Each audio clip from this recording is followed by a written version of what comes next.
Hello friends, நாம் இன்றைக்கி பூரண கொழுக்கட்டை ரொம்ப சாஃப்டான சூப்பரான கொழுக்கட்டை தான் பண்ண போகிறோம். இந்த அரிசி மாவை நான் அரைச்சிட்டு வந்தோடனே நல்லா வறுத்து ஃப்ரிட்ஜில் வச்சுக்கோங்க.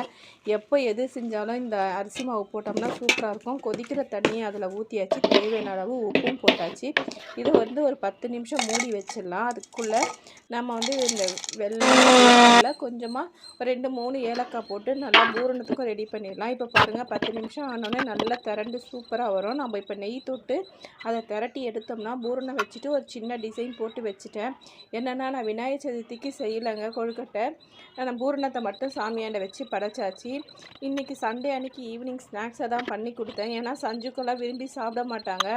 அப்போ நம்ம எதுக்கு செய்யணும்னு நினச்சிட்டு நான் இருந்தேன். ஆனால் இந்த முறை ரொம்பவே சாஃப்டாக நெய்யெல்லாம் போட்டிருக்கவும் ரொம்ப பிடிச்சிருந்தது. அரிசி மாவும் நல்லா வறுத்துருக்கணும். தண்ணியும் நல்லா கொதிக்கிற தண்ணி ஊற்றினோம்னா கண்டிப்பாக கொழுக்கட்டை சாஃப்டாக வரும். ட்ரை பண்ணுங்கள்.